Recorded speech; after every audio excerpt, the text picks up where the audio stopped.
I'm Megan Mitchell. This is my co-host, John Morrison, and you are listening to the True North Racing Podcast. Time to strap in, pull those belts, and get ready for an action-packed episode of the True North Racing Podcast. Are you ready to unmask? Unhelmet your favorite racers? Get ready for the most fun you'll have outside the racetrack to get you ready for the next race. You're listening to John Morrison and Megan Mitchell, and this is the True North Racing Podcast.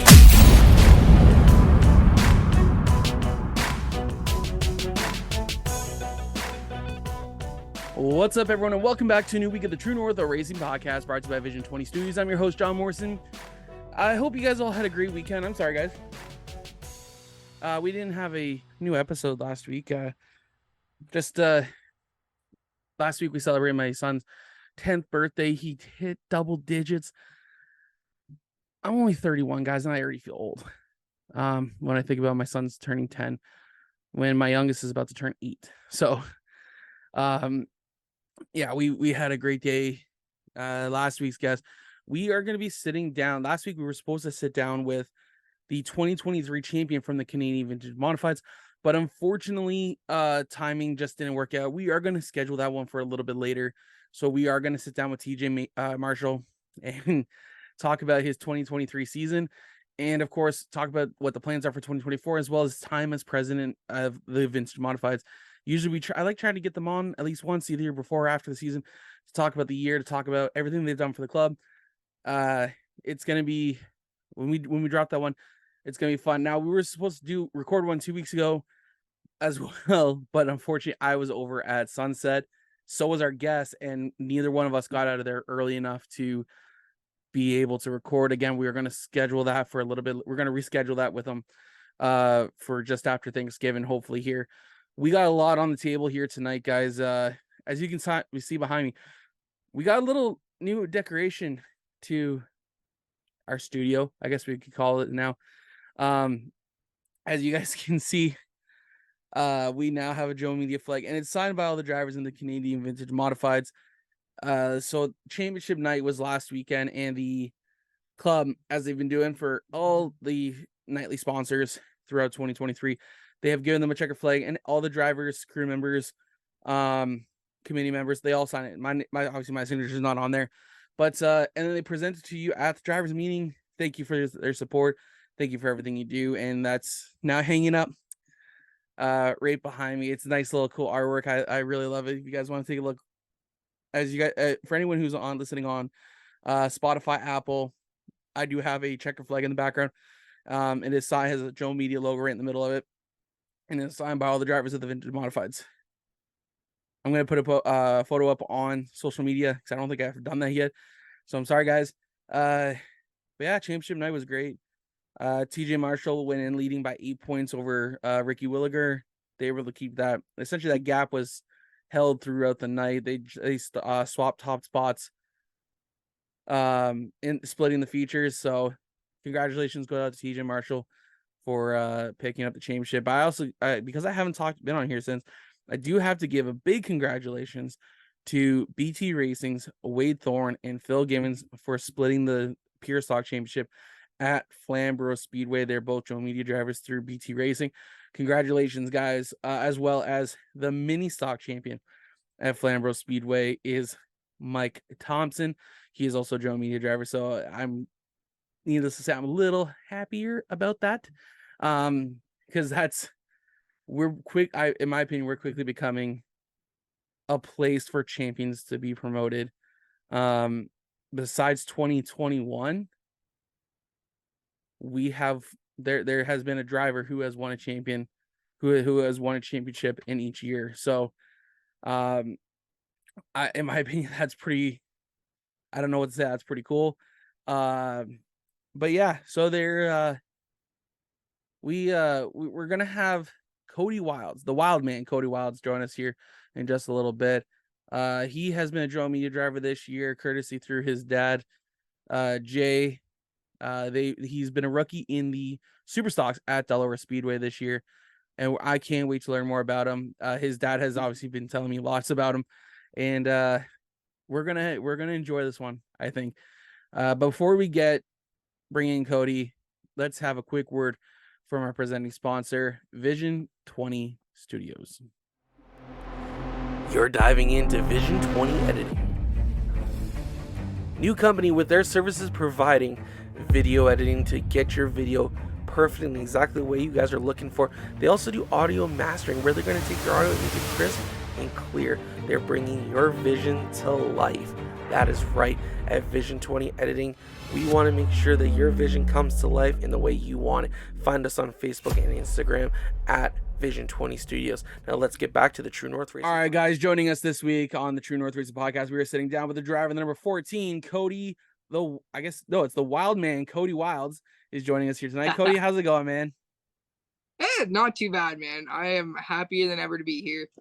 That's all. That's a good thing to always hear.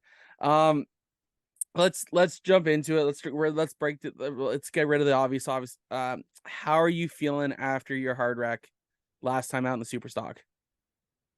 You know what? Mentally, because the car's destroyed, I'm a little hurt, but physically I'm okay. The leg doesn't even really bother me no more. Obviously, I am being easy on it because I don't want further problems with it. But right now I am being easier. They said about 2 more weeks and I can go back in and maybe get the cast off. So we're kind of hoping for that.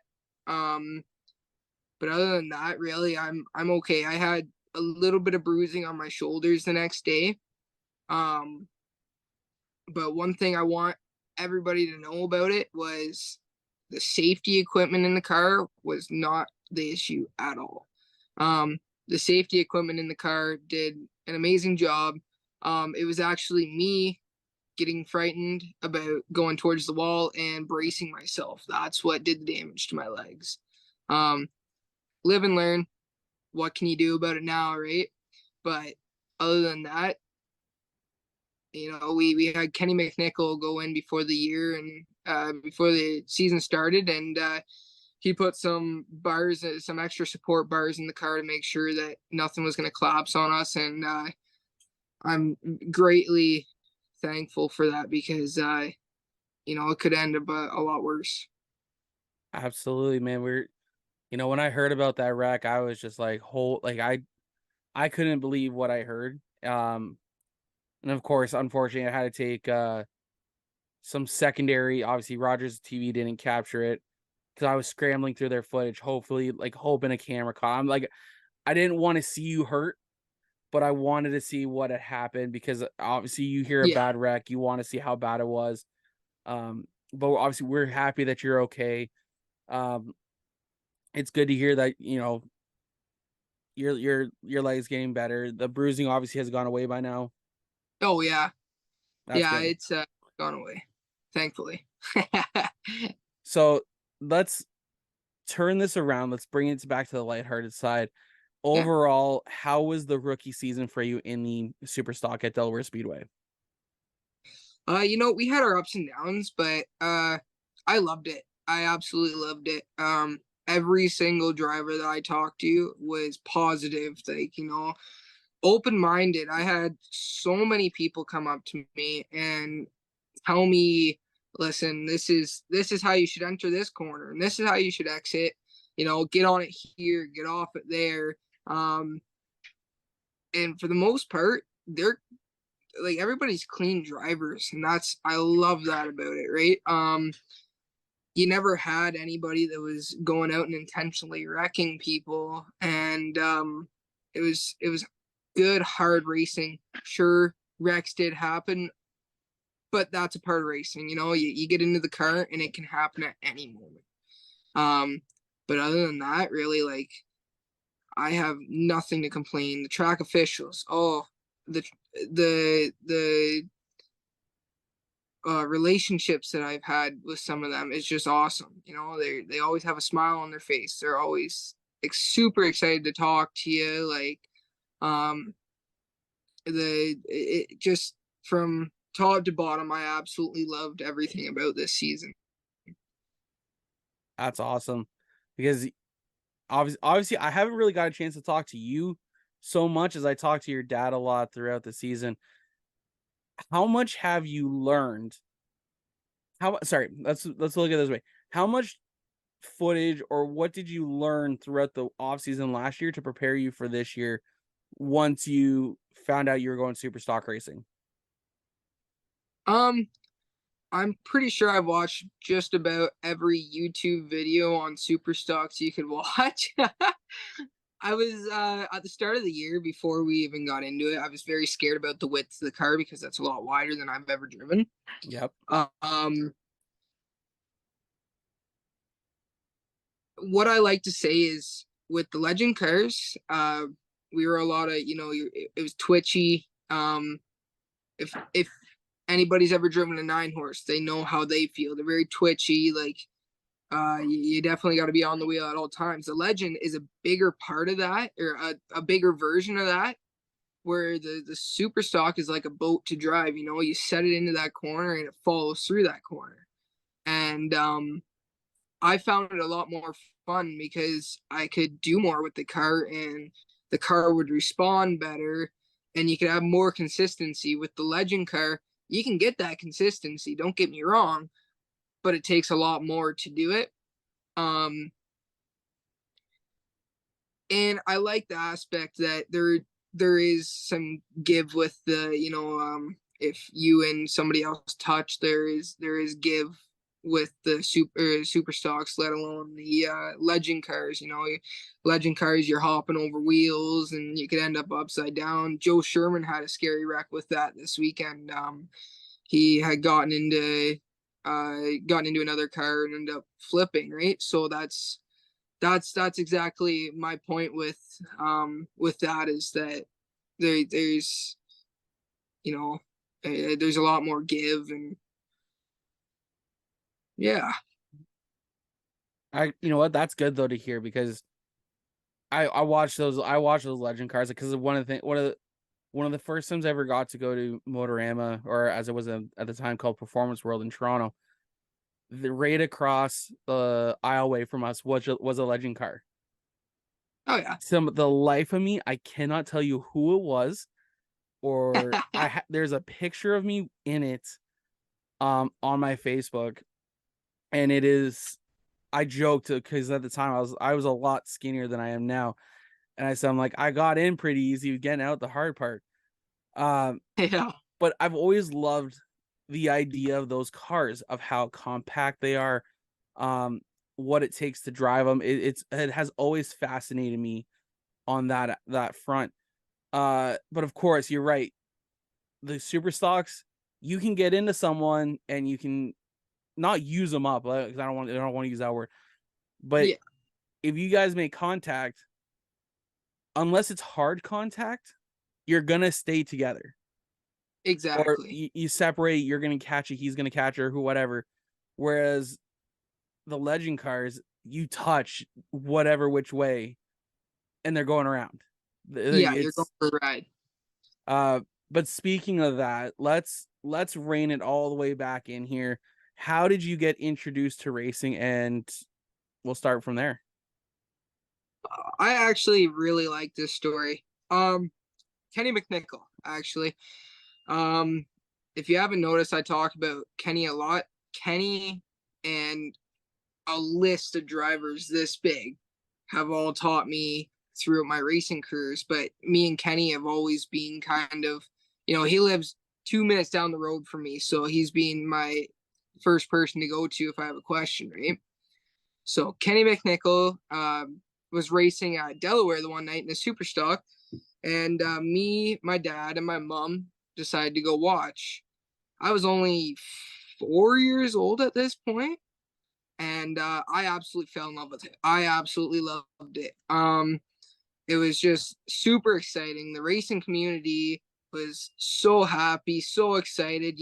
People cross that finish line, there's yelling, screaming, like, just, it was awesome. I loved the atmosphere. I loved everything about it. So the next day I go into the shop. Dad, can I get a race car? No, you're not getting a race car. Okay. Walk back inside. So the next day I go to school, I come home, dad's on the phone, and I just kind of sit there. That was my thing I did after school. I went to the shop with dad. I went and saw him, hung out with him for a bit. Well, that day he goes, you want to go for a ride? And I was like, yeah, let's go for a ride. So I get in the truck. We drive over to it was actually my cousin's house that used to race. And in there was my first sprint car. So we went in, and he got me into the car. He's like, are you sure you want to do this? And I was like, yep, I want to do this. Like, I was so excited. We got that car, and this is actually funny. So we went to Grand Bend for my first practice. Well, it was junior late models, then legend cars, and then me right behind the legend car. Well, I'm young, and I was screaming and crying. I thought I was going onto the track with the legend car. So my dad's sitting there trying to calm me down. No, you're not going on with them. You're not, like, calm down, Cody. It's okay. You got this. You got this.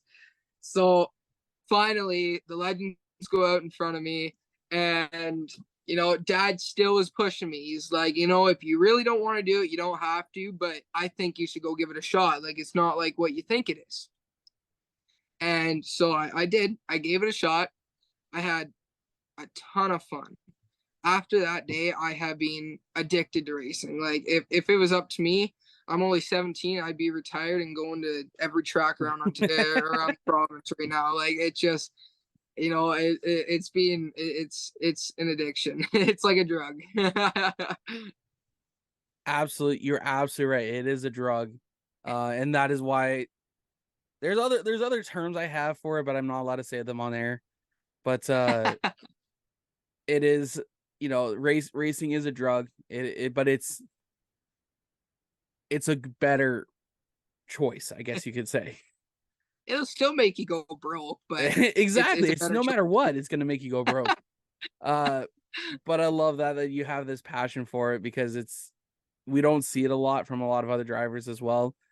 But that's where we're gonna lead into here, is because obviously starting out, how were you? 5 years old, 6 years old or so? 5 years old when I started driving. 5 years old. Yeah. First time I ever went to the racetrack, I was 8. I think 8, maybe 9. So like, but at that time I asked my mom, I was like, Mom, can I get a race car? She's like, no. And unfortunately, I did get to drive a race car a couple weeks ago for the first time, but now everyone's like, you got the bug, I'm like, yeah, I know my limits though. But no, like, it's great that you have this passion for it, and you went out, you still tried it, you competed, and you've been addicted ever since. So obviously running, we've had a couple guys explain the micro sprints that run out of Grand Bend. Can you add anything to it for us? What are the micro sprints? And give us some info on that background. Okay, so micro sprints. Are you wondering, like explain how the car kind of looks, kind of thing? Well, I know what it looks like, but I can always throw up pictures as well. But yeah. I want to know kind of what they look like, but let's talk about like what makes them drive. Like the motor, what kind of suspension, if it has any, the tires, how fast they go in the corner, stuff like that. Alrighty, so micro sprint, pretty well your basic go-kart. Like, you think of a go-kart, and I know when I think of a go-kart, I'm thinking of those like little dune buggy kind of things. You're bombing around with the small little motor, having a blast. But a little bit more racy looking, kind of, I guess you could call it, right? A lot lower to the ground. I don't even know if I could stick my phone flat underneath those things anymore, but so there's a couple different types of motors that go into these things. You got the 6 horsepower motors with governor on it, so you can only go so fast. They call that the junior B class. And then you got the 6 horsepower motor without the governor, and that's your junior A.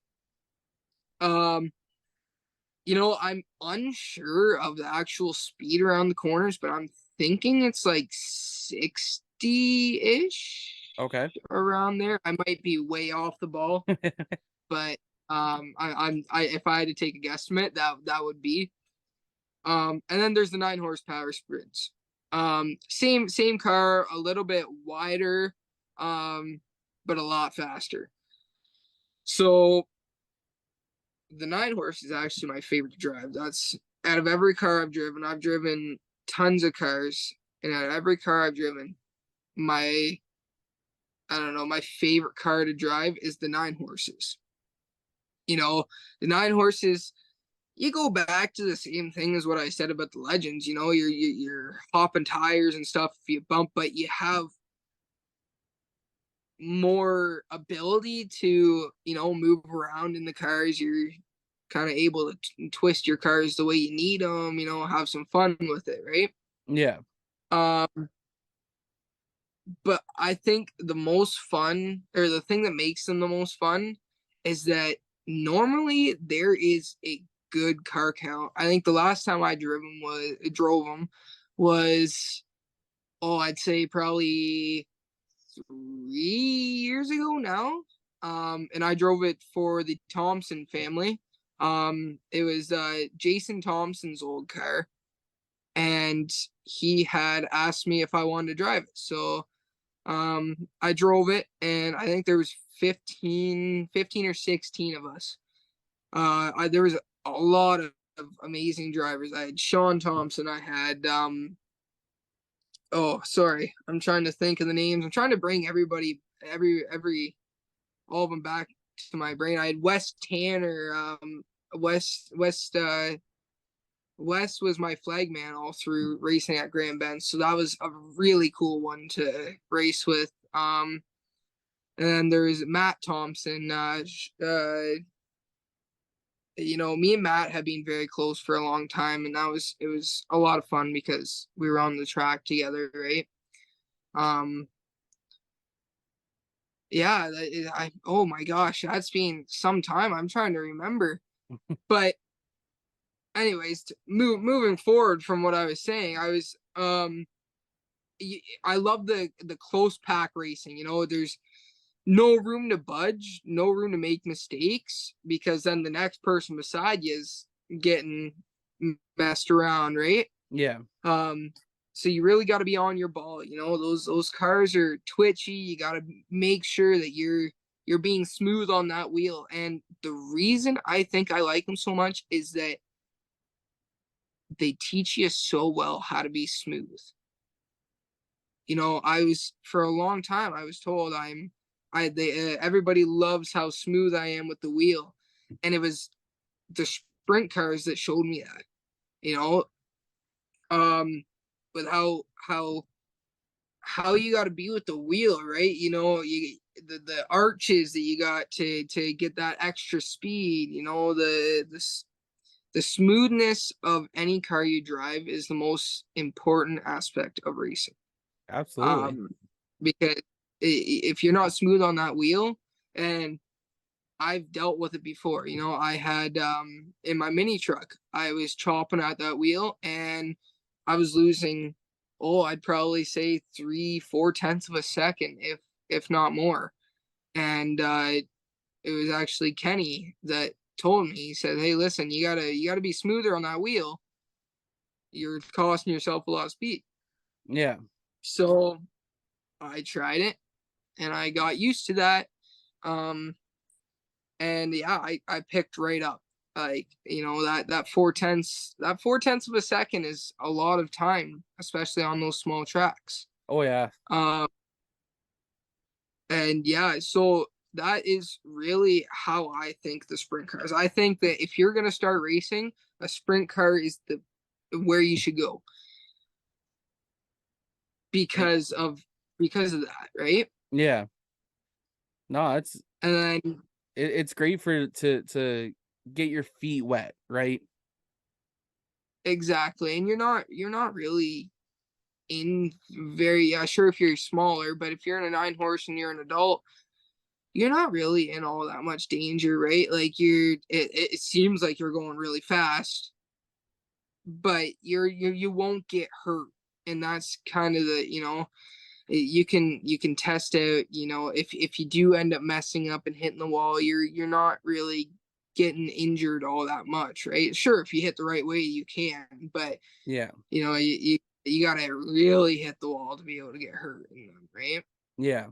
And of course, because they're not as wide as a full body stock car, there's a lot of maneuverability on them on a racetrack where you can go 2-3 wide and drive safely.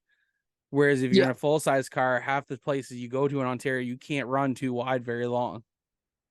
No, no, it's very tight fit, that's for sure.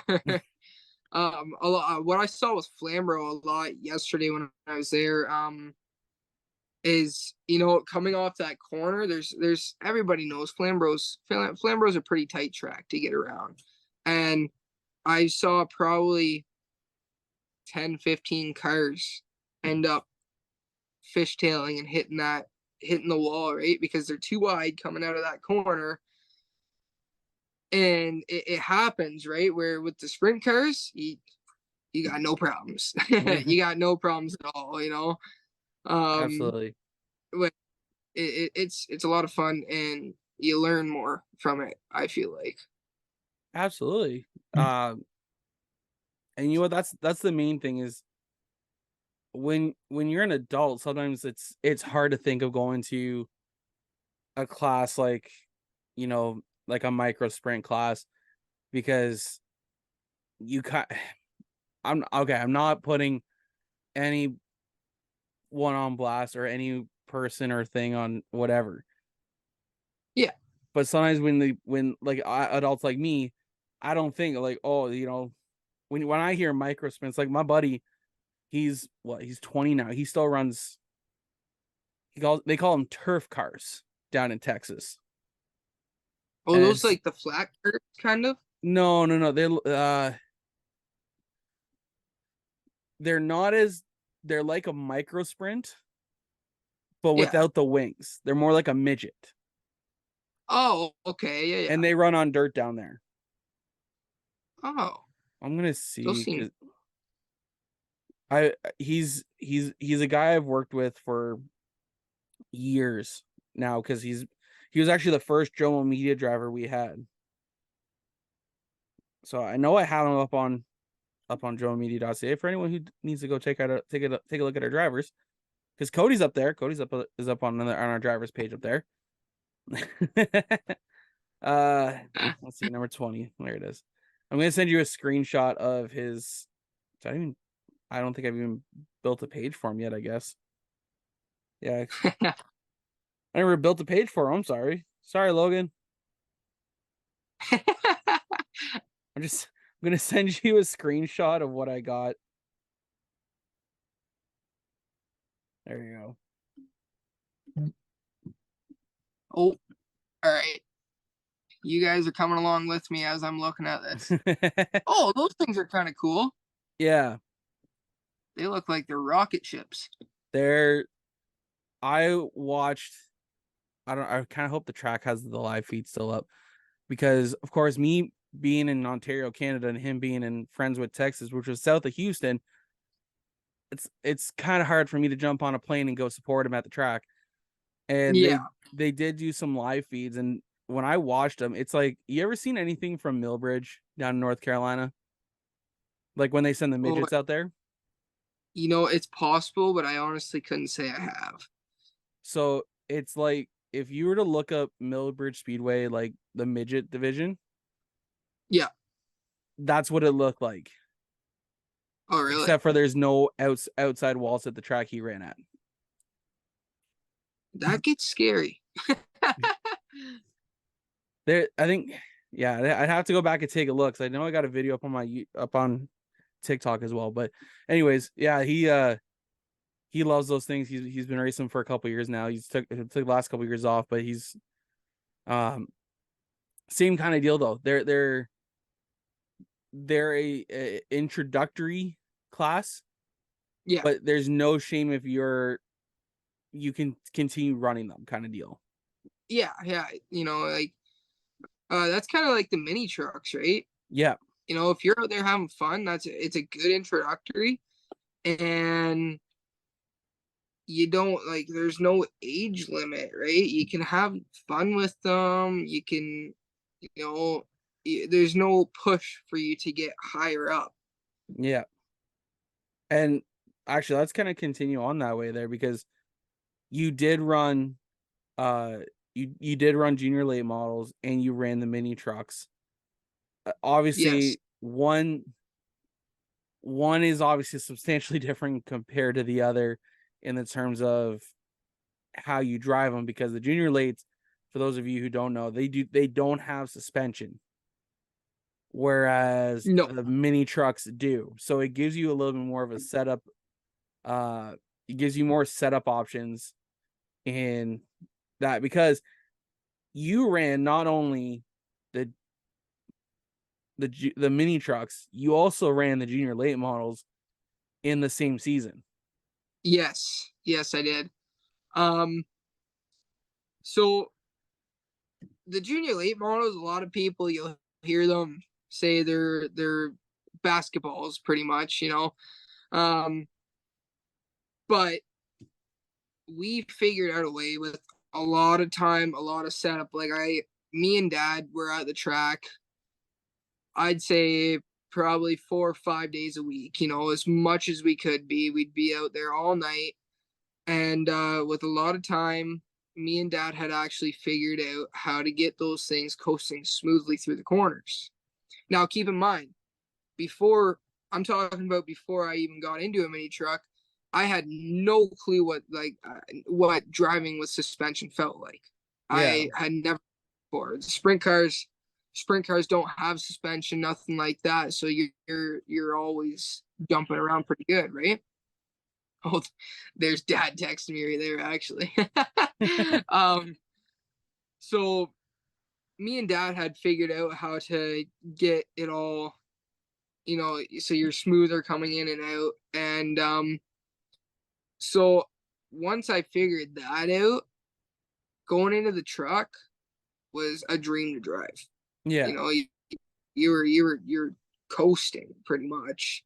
But it was a lot different of a feel. You go through those corners, and at Grand Bend Speedway, especially, there's everybody that's raced there knows that right at the bottom in turn, well, I guess it's the new 3 and 4 now.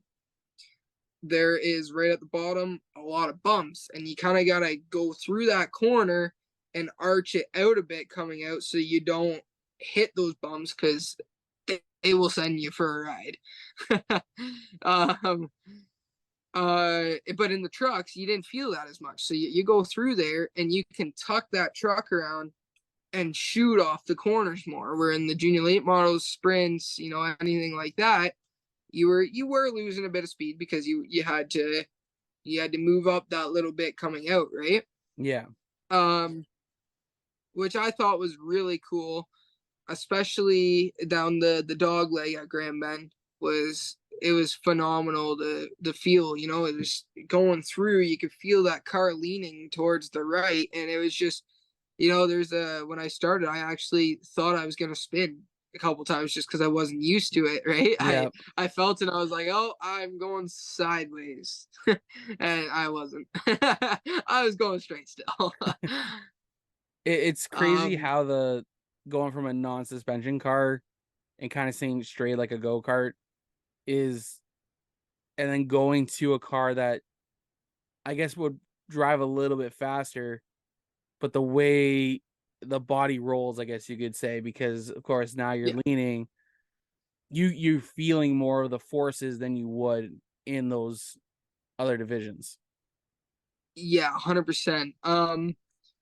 I actually, so Kent Robson had his mini truck at Grand Bend the one night, and he had asked me if I wanted to do a couple laps in it. This is my first ever time driving anything with suspension, and this is also the fastest truck I had, fastest vehicle I've ever driven at that point. And so I got in it, and right away I learned the car. Dad goes, he says, let off through the corners, coast around the corners.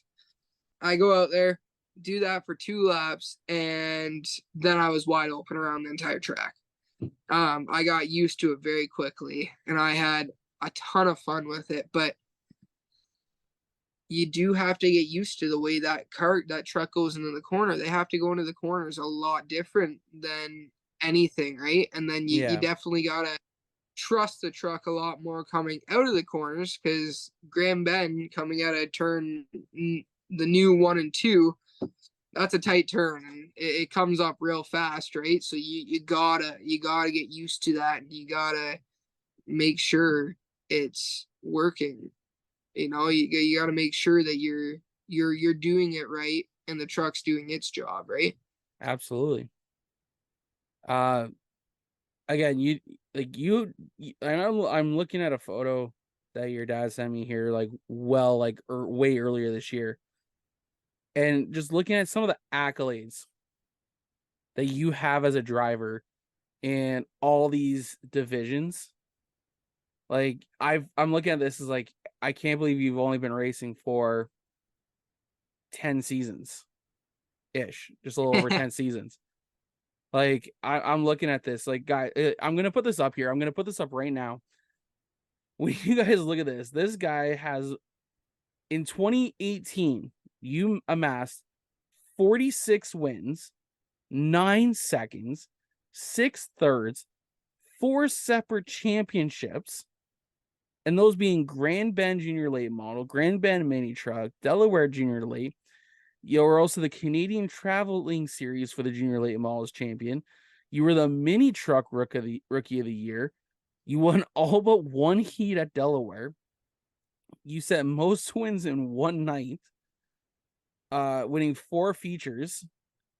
You were as voted by peers as driver of the year, most popular driver, 1 races at all tracks in all divisions you competed, 4 divisions at Grand Bend, 3 division at Oswego, Full Throttle, Delaware, Sunset, Sawwell, and Flamborough.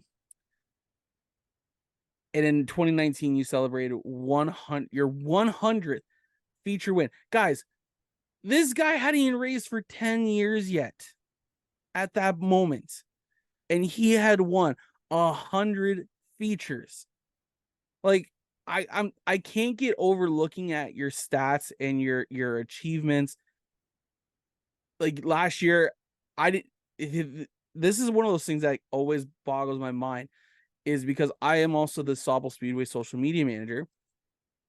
Yeah. To me, it's funny how when your dad was like, hey, like, what can we do to get Cody as a drone media driver? And we talked about it. I already had stuff on my computer because you were the champion in the Legend Car Series at Sauble last year. So I already had like 90% of the information I needed. Yeah. Because of that. So it's to me, it's always kind of funny how like stuff comes full circle, right? Oh yeah. So I guess my question is like, how does it feel to, one, obviously win 100 features? How does it feel to have the amount of accolades you have at such a young age and only competed for 10 years? It feels absolutely amazing. I worked super hard to get everything that you can see under my name. And the accomplishments are awesome. But honestly, the wins aren't really what I look for, right? Like, the wins, yeah, they're a bonus, but I would 100% rather race someone hard and side by side and lose a race than win. You know, it's more the excitement of the other person. I've won many races, I don't need that excitement no more. I love when new people win. So yes, it does. It feels amazing, and I'm super grateful that I have all of that. I really am. Don't get me wrong at all. But like I said, I at the end of my junior late model years, you know, I was kind of looking forward to the people the side by side racing, having fun, and not winning all the time. It was awesome. Like Kira Martin, she races the Bone Stocks at Delaware now. I'm unsure of if she drives anywhere else, but she was a junior late model driver at Delaware. And when I won every race except for one heat race, she is the one that actually beat me.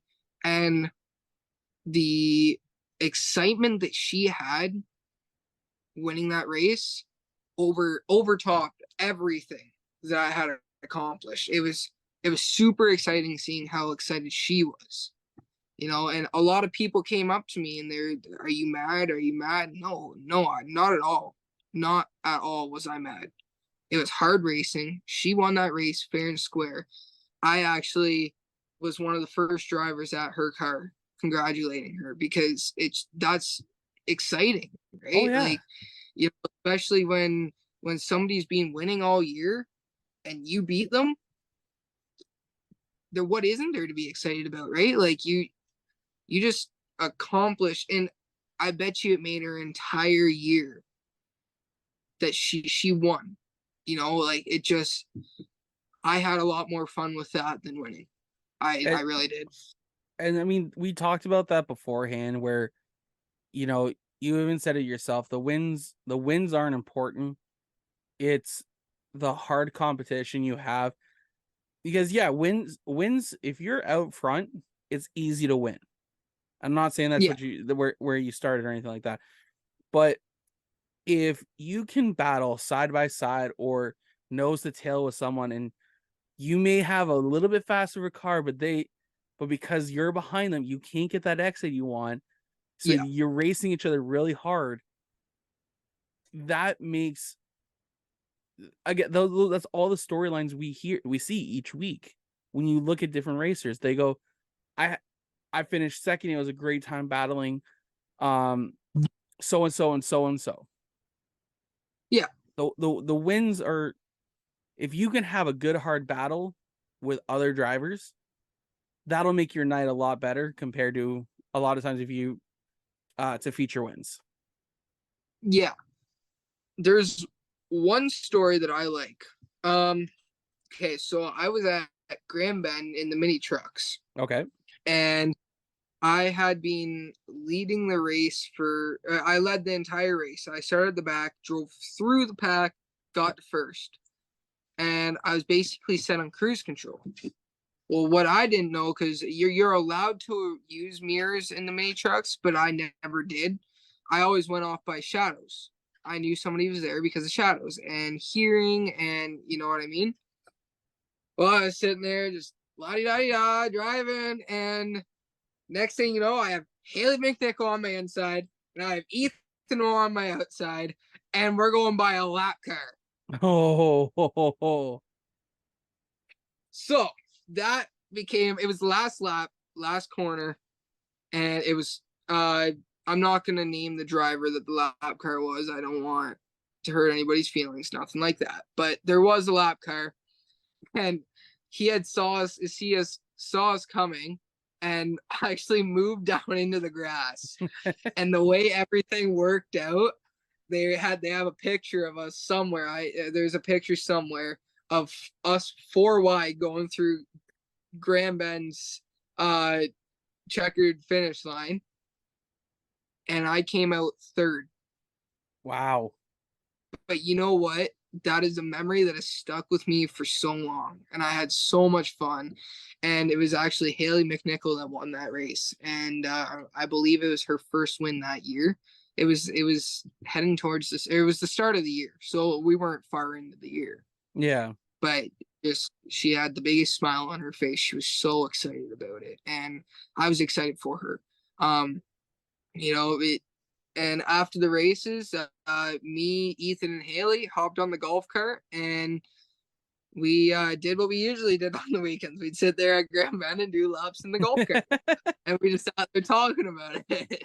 And I had so much fun. It's not even fun. Like, the one thing that me, Haley, and Ethan used to do is it was Haley's golf cart, and we would all show each other's lines, but we had the same line, so we were just showing each other the same line, and that went on for years. I think, what was it? When did I move on from Grand Bend? I think it was 3 years ago now, and that's what we did. Right from when I was 5 years old up, that's what we did, and it was a great time.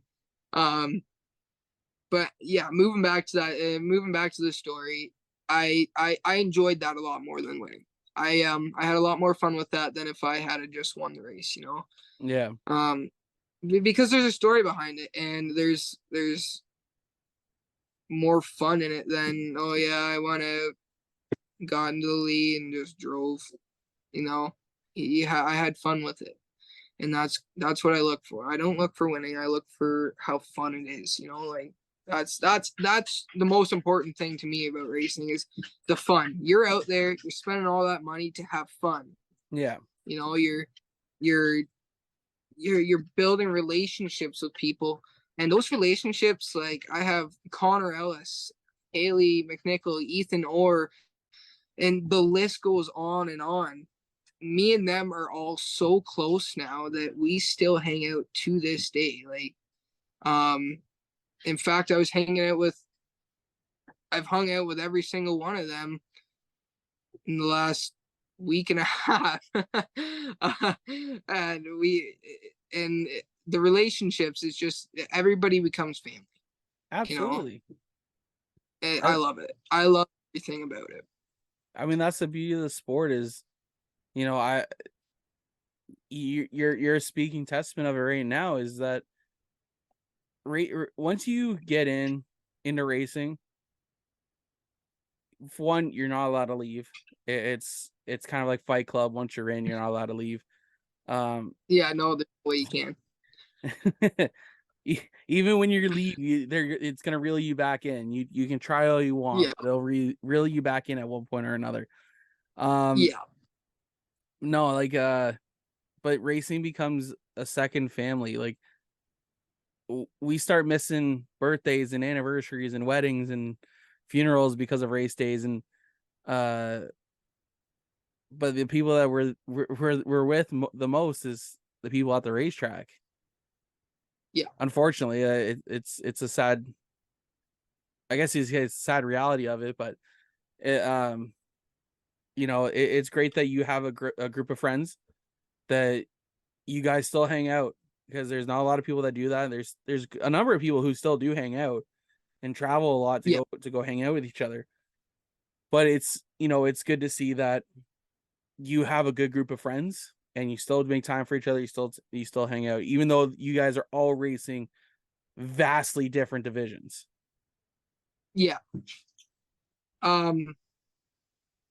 Like I said, you know, like that really is the true definition of racing to me. You know, like that makes all of the work that we go through for racing worth it. Yeah. If I'm going to a racetrack and nonstop fighting with somebody, and you know we're getting into wrecks every weekend, you know, and not having fun, then I'm not interested in putting the money out towards it, right? But when I have a family, a second family there, we're having all kinds of fun. You're never friends when you're on the racetrack, but you can be friends when you're off the racetrack. You know, that's when I want to put the money towards it. That's when I want to put the work towards it, and you know, yeah, that's, you know, there's a lot of, I'm sure a lot of the people listening right now understand what I'm saying. You know, Oh yeah, they get where I'm coming from with it. Absolutely, they will.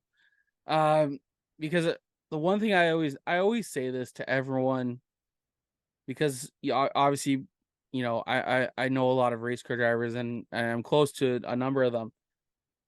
Yeah. I know damn well when that helmet goes on, it's y'all turn into different people. Oh yeah. You could be strapped in, you could be waiting, you could see your buddy, hey, and as soon as that helmet goes on, it's like, nah, I don't Game. like you. Yeah. I want to beat you. Like, Yeah, exactly. Because the only reason I know that is because my buddy has seen that firsthand through me. I would go, him and I would go karting at this place in Mississauga, Mississauga, Toronto area. I put on that helmet. We go out there. We could run 1-2. I'll bump him around. He'll bump me around. Can't get by me. I can't get by him. Helmet's still on. We'll start talking smack. We pull the helmets off. Hey man, that was a good race. Like it's like you got. I don't know what it is, but you got me over there in turn 6. But like, but before, we're almost like shoving each other. Before the helmets come off, we're almost shoving each other. Oh yeah. Like I don't know why, but it's just helmet goes on. I'm not there for fun. I'm there. Yeah. That back bumper is mine. Which is funny. So last year, I took my fiance to a go-kart place here in Mississauga, and she had never gone go-karting before. So, oh yeah, me being me, because I have a legit race helmet, I don't go-karting without it. No sense in me using one of theirs when I got my own I can use. She was saying like she's like, I was getting so confident, and then you ruined it. I'm like, how did I ruin it? Because I was already gone. I was way out. She had never been. I'm out there just trying to set fast laps, just having fun. And she was about to make a pass on someone, and I went straight to the outside, and she moved over at the last second, so I passed them 3 wide on the outside, which made her back off. Yeah. And she's like, I was getting so confident. I was like, I know, I was really confident for going on that outside. I wasn't really trusting myself out there. I was just hoping for the best. I was making it happen. I don't care how it goes. Oh, exactly. And then I think another time I went to the inside, she was turning late, and I was trying to beat her to the corner so I could get the inside line. And she came down and realized I was there, and I got into her. She bumps her up. She's like, where are you? She's like, I was there. I was like, nah, you left a cart before I got there, so I went for it. Have you ever been to Grand Bend Speedway and done their go-karting? Not yet. The only reason that is because I am probably an hour and a half ish from there. I'm over by Brampton. Oh, okay. Now you're making me have to see how far that is. Me and my buddies and my girlfriend decided that we're gonna go and try it out. And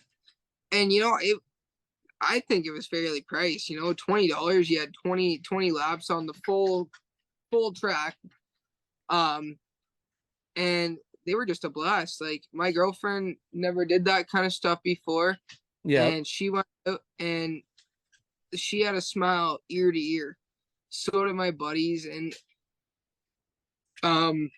we had so much fun. And they got the go-karts evenly spread out in speed, so you were racing, right? Yeah. And that was one thing I made sure to bump my buddies around a fair bit. I definitely made sure to bump them around. I mean, with knowing the track you do, like, that doesn't surprise me at all. Well, they were all I was running my mini truck line in the go-karts. Yeah. And they're all wondering, they were all sticking down to the bottom, pinching it, right? And I was kind of just using that track to get that little bit of extra speed. And they were all wondering why I was doing it. So then I explained to them. So we kept going and going, and I bet you I spent $100, $150 that day just going over and over again, right? Yeah. And I think it was one of my best days. It was awesome. You had tons of fun, and there was no really seriousness with it, right? You're just having fun. You're out there having fun. Exactly. And but then I brought a couple of my racing buddies there and tried it with them. Totally different game. Totally different. I was out there to win. I was out there for the championship. Yep. You gotta go for And bragging rights. oh yeah, because if they win, you're not hearing the end of it. I made that mistake. I let my girlfriend win when I went with her, and I still don't hear the end of that. I still don't hear.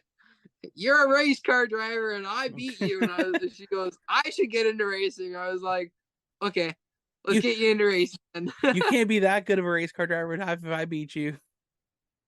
Exactly, right? Oh, that's awesome. Though, Yeah. but you know what though? That's some of the best memories you'll have is doing stuff like that. Now, do you know when Grand Bend runs those go-karts? Obviously, they're going to be closed now for the season, but were they like a Tuesday night, Friday night kind of deal? I'm pretty sure they're Monday, Tuesday, Wednesday, Thursday. No, Thursday, because they race Thursday. Yeah. So I'm pretty sure they're Monday, Tuesday, Wednesday. If I'm not mistaken, I could be wrong. Now I may have to talk to someone and probably see if I can make a day out there. Well, you let me know when you go and I'll come. So what I've been dying to do, and the reason I can't do it down here is because one of the unfortunately the go-kart track that's near me is going to be closing, and the only one we have left is K1 Speed. And the problem I dislike about K1 Speed is that they're electric karts. Uh-oh. I'm not a fan of the electric karts. I find there's when I'm ready to get on the throttle, it's more instantaneously, which is not an issue. It's more of like I'm so used to a gas go-kart where when you push on the throttle, if you're off of it, when you hit it, you're expecting a second or two to delay, because when you're getting on the throttle, you want that you're getting on it early, but when it finally kicks in, it's where you need it to be. Yeah. Right. So trying to got yourself set up. Yeah. So trying to drive an electric car when it's instant when the throttle response is in, it throws off your driving line, throws off your ability to do it, right? In my opinion.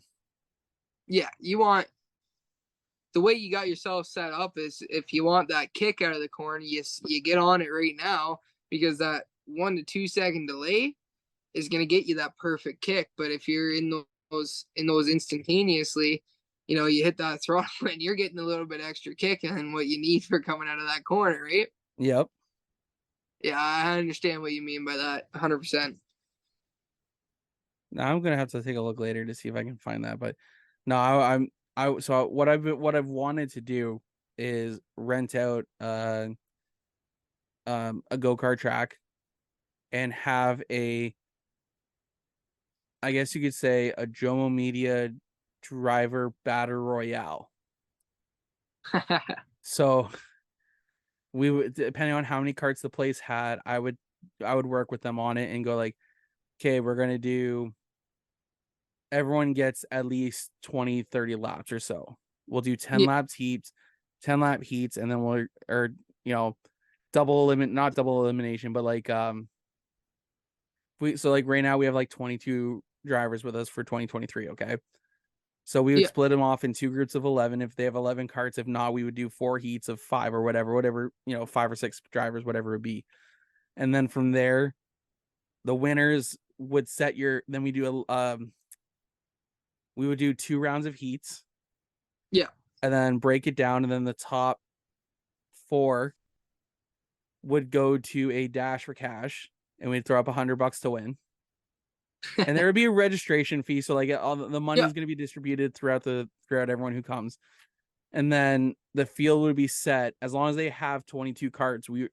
We'll take 22, and if not, let's say they have 10 carts, we'll do the top 8 in points after the heats would go into an LCQ, and then we'll take the top 2 from there, and then we'll run like a 30 lap feature. I think that's a great idea. And then having so much fun with that. It to be fair, I have these weird and stupid ideas, and a buddy of mine also has weird and stupid ideas. And the problem is that we have these amazing ideas. We just need to make them work. Yeah, you got the ideas, but you need to bring it to reality now. That's exactly it, right? Like, there's we'll save that for after. There's stuff I'm going to talk to you about afterwards. So, enough about what I would like to do. But, honestly, man, like with everything you've kind of talked about so far, it's obviously a guy like you who's been through the sport 10 years, has been around the block. Obviously, you pick up some amazing stories along the way, and of course, you meet some amazing people who really help shape your racing career. Who has been the biggest influence on you in your racing career since you started? See, I've had a lot of people. Like there's a long list of drivers that have been a huge influence on me.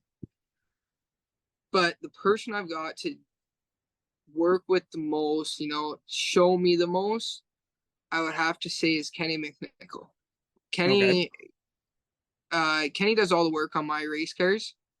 My super stocks and all. Like my super stock was, sadly, we have to say that it was in his shop more than our shop because it was getting fixed a lot, but it was. And but Kenny doesn't just do the work; he shows me step by step. Because, quite honestly, I don't know much about cars. Yeah. And before it was just that Dad was doing the work on my cars. I just go race. But now I want to learn that. I want to learn how to do this, right? Yep. And Kenny's right there, like, yeah, like this is how you do it. I'm not gonna do it. You're gonna do it. I'll tell you what you're doing and how if you're wrong. And that is kind of how I'm learning the most right now. And he's always been doing that and trying to push for it. But I don't even know why, man. Like, Dad would literally stay up throughout nights. Like, he wouldn't sleep. He'd just be sitting there fiddling with the car. How can we make this faster? How can we do this? How can we do that? And I'd be playing my video games, honestly. I'd be sitting there playing Fortnite or NASCAR or something like that while he's doing that. Yeah. And my dad has became like a genius with like sprint cars and trucks and junior late models. But now with this whole super stock program, we're learning all this stuff together. And Kenny McNichol is the person that's teaching us. And he's, and that's kind of, we have Trevor Culver and just, I don't want to start listing names because I don't want to miss anybody because they're just a list that goes to the roof of how many people that are there. But I'd have to say Kenny was probably my biggest influencer because he's, like I said, he's 5 minutes down the road, so everybody, or like he was just the easiest person to go to. And hey, Kenny, how do I do this? And still to this day, I'll call him. Hey, Kenny, what size of tire do you think is the best for my car? And he'll let us know. And I've started catching on a little bit. This tire, they don't have this tire, this size of the tire. Can this one work? And yep, that one will work. Let's try it.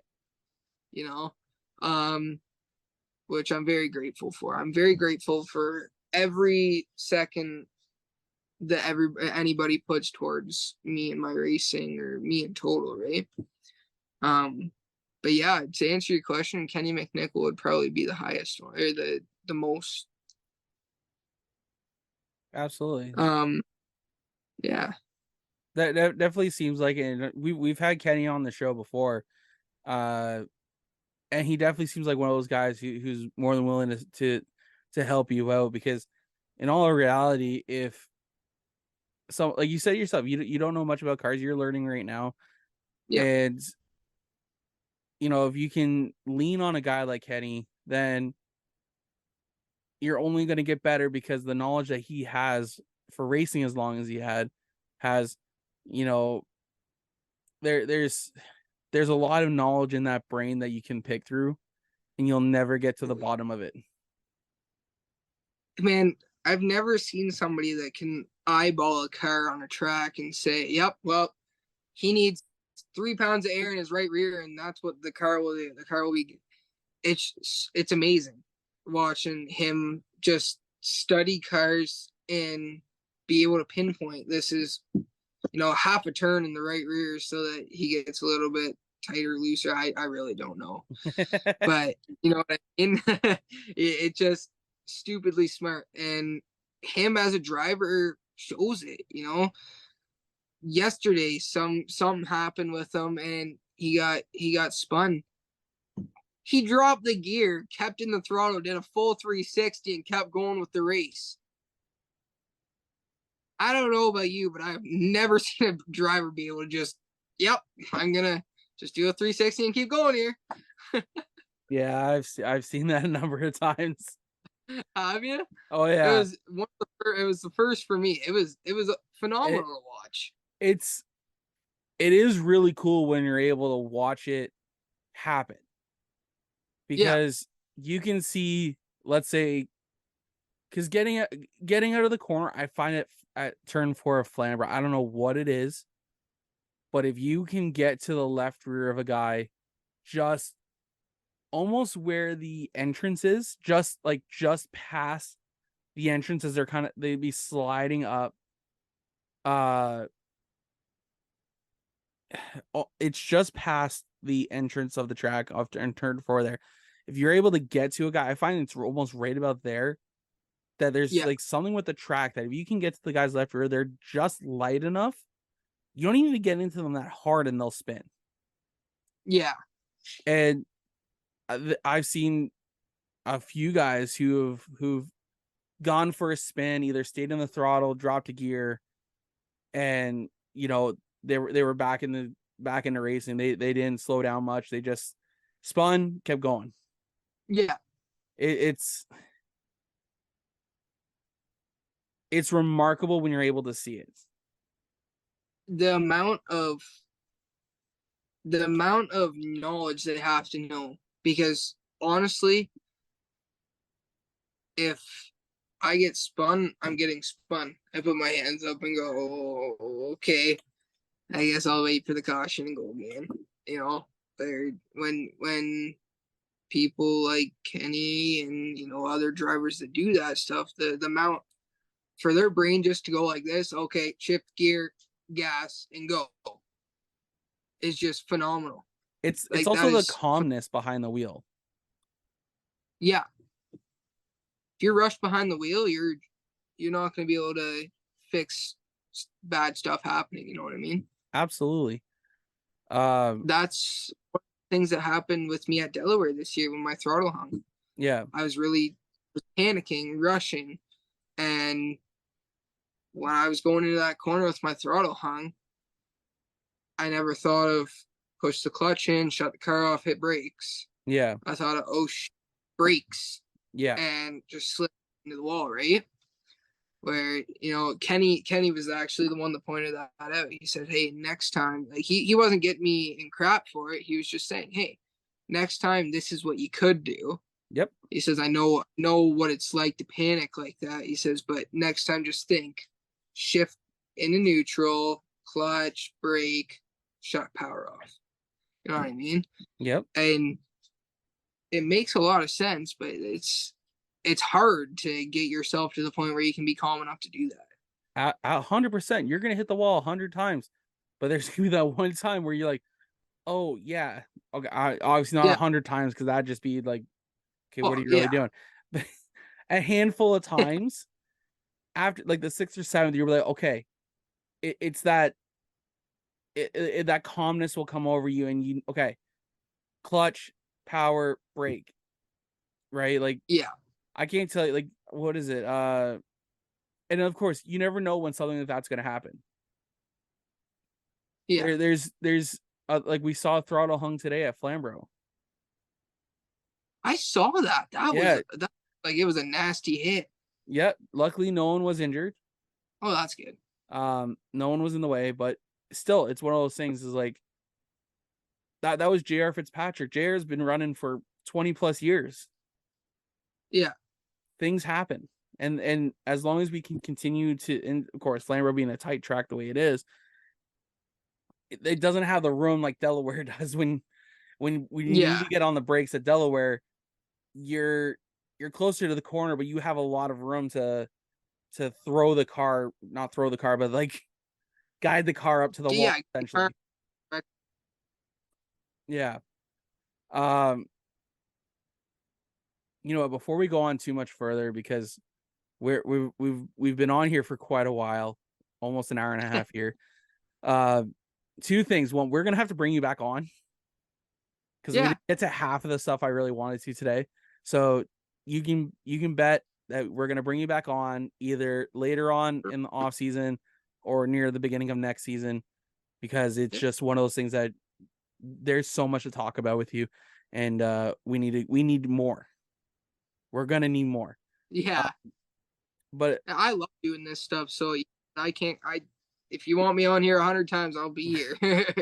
well, so this is the worst part for me. Is I was trying to find a Friday that I could actually take a day off of work and come down and do a race day vlog with you, because to see how now, and I'm thinking like, hey, like I'm gonna have to talk to your dad, see what the plans are for next year. And if I can, I will try and make a day to come on out and actually, first of all, freaking meet you, because I tried to meet your dad last week there at Flamborough, but I ended up getting so busy doing all my championship runaround stuff that he already left before we even headed back down towards where my car was. So I didn't get a chance. Oh, And another day, it was practice day back early in the year, and I ended up too sick that I decided not to go to Delaware. But yeah, I got to see what your guys' plans are next year, if you guys are going to return as a Joe Media driver next year or not. But oh, you can count us in right now. I can tell you that. Sounds good. Well, before we do anything else, let's get into our fan question period presented by Taylor 2 Media Designs. As you saw earlier today on Facebook and Instagram, that you were having you on the show, and we got a couple questions for you. You ready to answer them? Yeah. All right. First one comes to us from William_Trillium on Instagram. It goes, why did you choose the number 14?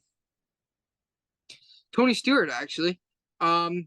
Throughout the years of before I raced, me and Dad would sit there with a bucket of vanilla yogurt, and we'd share it. I'd be sitting in his lap and watching NASCAR. And Tony Stewart was my dad's favorite race car driver. And you know how that goes, right? My dad's favorite race car driver, I start getting the kick in. Yeah, let's go, Tony. Like, having fun with it. And next thing you know, I was a super big fan of Tony Stewart. And Dad asked when we got my car that day, he says, well, what number do you want to be? I said 14. And that has been my number ever since. Hey, ain't nothing wrong with that. That's a solid number. And the best part about it is Tony has always given us so many good sound clips over the years. Yeah. Our next question comes to us from Ollie Ferguson, and he goes, "What was the biggest change from the Legend car to Super Stock?" I'd say the biggest change for me was definitely the width. Um, the width, the width actually did scare me a little bit, but I found out when I got into the car that your brain automatically adjusts. You come out, and at the start of the year, I was sitting really low in my car, so I didn't really see what I should have been seeing. But before the first race, I told Dad, and we bumped me up, and as soon as that happened, it was just a whole new world with it, right? My mind adjusted to the track, and it's almost like I can see more when I'm on the track than when I'm sitting in the pits in my car. You know what I mean? Yeah. And then our next question from Ollie, it goes, "What is your ultimate goal in the future?" Ultimate goal in the future. My biggest goal for a long time has been NASCAR. I want to go to NASCAR, even if it is just for one, like a truck race or something like that. I want to go to NASCAR, at least one race. But for an every week racing thing, I want to be in the super late models. Super late models have caught my interest right from the appearance to the speed to the sound. I love it. Yesterday watching them, it was insane to see the difference between cars. I saw, wow, the hot rods are really fast, and then you see the super lates get on, you're like, oh my god, like you can barely see them going down the straightaways. It's a blur. Oh yeah. One thing I've always saw with the super lates was, I'm pretty sure it was the number 16 in the super late models. I don't know very many of the super late model drivers, my bad. But the 16 got in the first, and the 22 was behind them. And this is yesterday's race I'm talking about. Yeah. And the amount that they spread apart, and the 16 would get into the corner, dig his corner, and the 22 would shoot up right to the back bumper, and as soon as they get to the straightaway again, they spread apart, right? Just the amount of force that they got going, do you understand what I'm saying? I'm Oh trying to yeah. make it clear, but Oh yeah. It's I'm gonna refer to it also like the legend cars, because when in the middle of the corner you can see those legend cars really close up and spread as yeah, if there's no gap. But yeah, you're absolutely right. The brake package those things have, the motors that they have, the amount of downforce that's on them, the way they drive those cars. Yesterday, JR Fitzpatrick was in that number 16 Bobby Blount car. oh yeah, And then oh my, I literally just saw his Facebook post. Watson. Oh my god, now that's is gonna it bug me. It's Glenn Watson. Glenn Watson? Okay, Glenn Watson was in the is in the 22. So yeah, unfortunately everyone yesterday I saw on Facebook there was that it was unfair for JR Fitzpatrick to be in that car because that car was already bad fast. I did see that actually. I was looking at. Was it your post that I was looking at the comments on? Maybe I don't know if I shared that yesterday or not. I can't even remember somebody's post. I was I was looking gonna at. say I wasn't on Facebook much yesterday because I was down in Toronto. Um, but no, like honestly, like it's incredible. Like I've always loved watching the super late models. Um, no different than the freaking what are they? The IMSA's, the IMSA cars that would come to Delaware. Those winged open wheel cars. Oh, those things are nuts. That had like 1,000 horsepower and yeah, Yeah, those things. Those always caught my attention. I can't. I don't think they go. No, they don't. Last time I remember them being there was like 2011, 2012. So it was the first practice that I was ever in my super stock, and one of them showed up to Delaware. Oh yeah. And I can't remember the guy's name anymore, but apparently he owns records all over the place in them. And he was a super nice guy. And I saw him go out, and I paid attention. It was something I never saw before. Yeah. And oh my God, the speeds they got in the corners, the speeds they got coming out, like it is just insane to watch. I've never watched a full pack of them race, but I can imagine it's definitely like one hell of a show to watch. I remember the week before because the late models were there. And of course they were there the night of as well. They said to everyone, bring earplugs. Even to the grandstand, they were like, if you plan on coming next week, bring earplugs.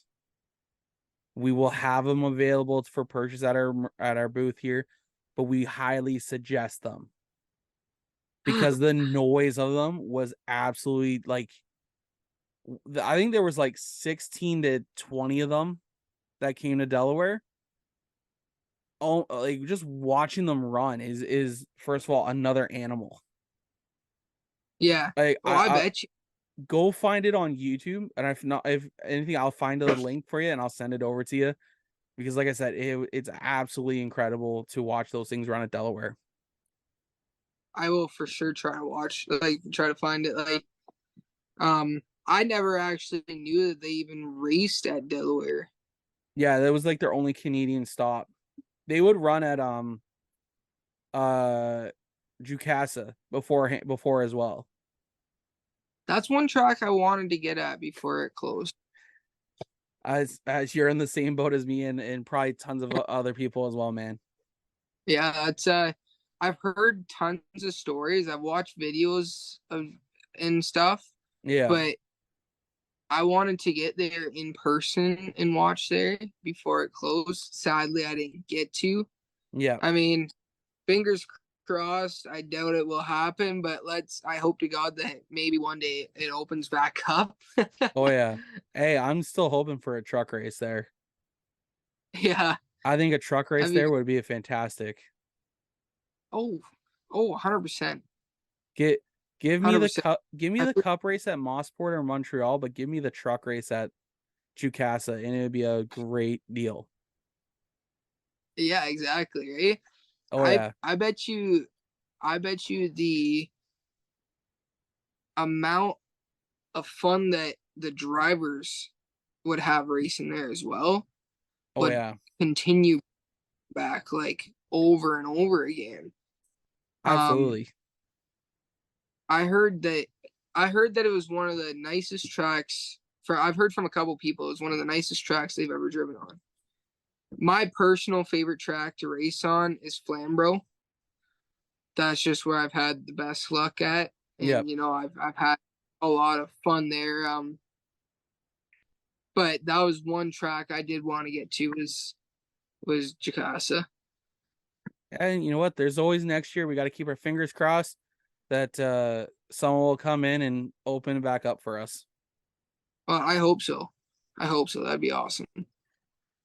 But that was a little longer than expected for that answer. But that wraps up our Taylor to You fan question period. We want to thank Taylor to You Media and Design for sponsoring that segment of the show. Go check her out on Facebook and Instagram. She does great stuff. As you guys know, she designs our Tumblr. She's designed our logo, our old logo, and she's done a lot of great stuff for Joe Media Promotion. So go check her out on Facebook and Instagram. But yeah, man. Like I said, we're gonna bring you back on because clearly we got a lot more to talk about, and this is not gonna be a one-parter. So we're gonna have to make it 2, 3, 4, whatever. But before we let you go, we want to give you a couple minutes to thank everyone who has supported you throughout the years of racing, your sponsors, and you got the next couple minutes for you to go off on your list. All right, perfect. I'm gonna have to look on I have them wrote down upstairs, like all my sponsors, all the people that have helped me. Well, that's upstairs. So I'm gonna go onto my my Facebook and actually look at that. So I really don't want to forget anybody. Um I know that. All right, here we go. So I would like to thank Les McDonald's Home and Auto Glass, Ashwood Concepts, Dave Moore Fuels, AV Controls, Inglewood Mechanical, Hanson's Your Independent Grocer, in Exeter, Macaulay Electrical, OEL, M&M Painting, McNichol Welding. I would like to thank Innovative Flooring, CDM Film, Exeter Canadian Tire, Hanson's Carryout, Krabby Joe's Exeter, Lloyd's Paving, Wilds Printing, and Stump Grinding, Grey Bruce. Those are all my sponsors I would like to thank, but I have some people that I would like to thank individually, such as Kenny McNichol, Zach Hatch. I thank you guys so very much for all the work that you guys did on my car this year. I can never really explain to you guys how much it means to me. Without you guys, we most likely would have been done first race of the year. And then there's Trevor Culver, all of the drivers from Delaware that had helped me this year. Thank you so much. Every bit of information you guys gave me was awesome, and it gave me a whole new level of where to go. Mom and Dad, Mom, thank you for putting up with my crap and Dad's crap. Dad, thank you. Thank you for supporting me through all these years in racing. And then Jules, my girlfriend, I have to thank her for being there and supporting me all year and past years. She's she had never been in racing at all. Like, she's never seen it or anything like that, and she's come a long way in learning the car with us and all that. So she's always out there helping us. I gotta thank her as well. I'm super sorry if I forgot anybody, but if I did, just know I thank you, because every bit of information I got from anybody helps a lot. Awesome. That's a huge list, first of all. Like,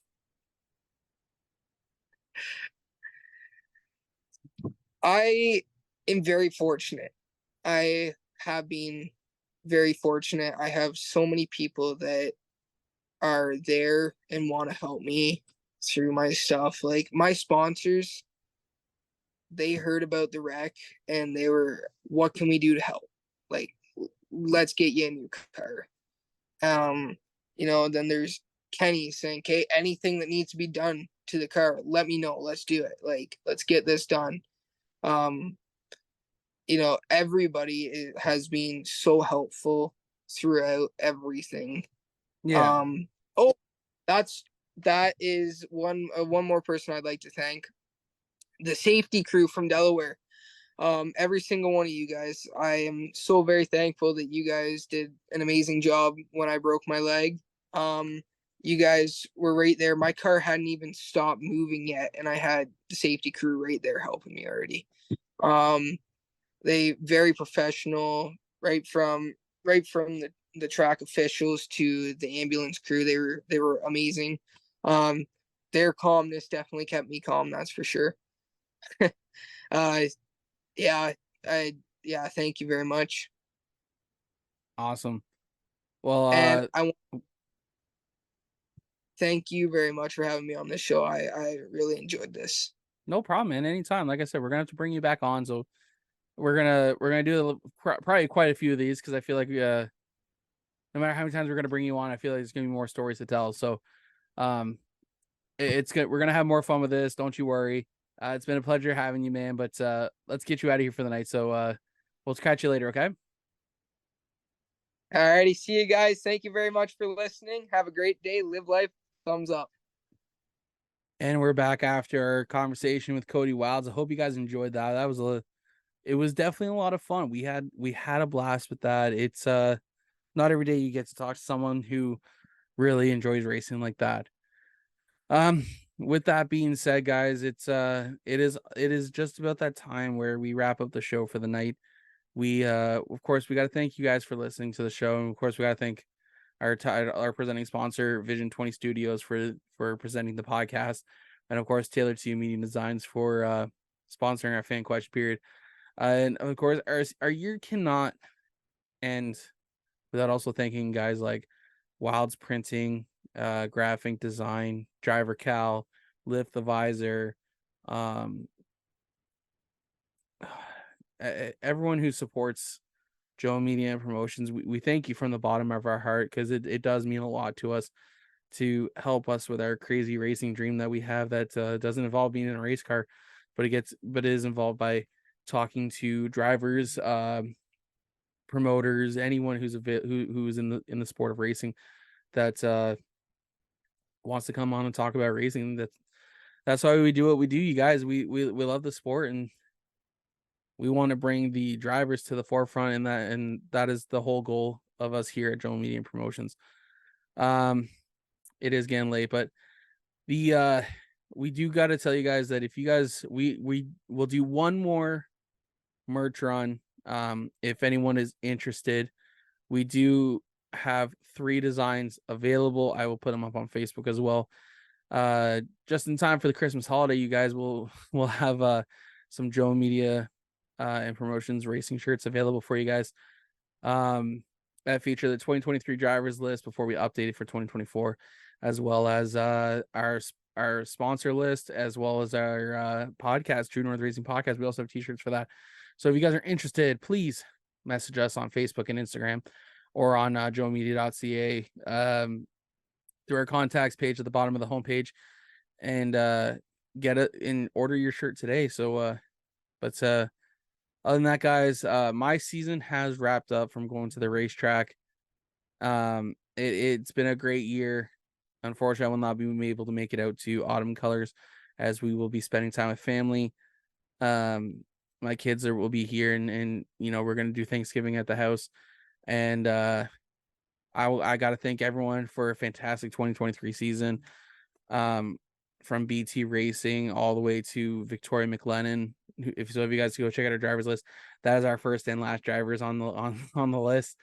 I will be doing a formal post on Facebook. We'll do a formal episode as well. Maybe I'll do one next week, throughout the week or something like that, and just thank everyone. But other than that, guys, that's it. Make sure you guys follow us on Facebook, Instagram, TikTok, YouTube. Make sure you guys go check out joemedia.ca. And until we talk to you guys again, enjoy yourselves. Happy Thanksgiving. And we'll see you next time. Bye now. The car zooming by, hey, True North Racing, let's go.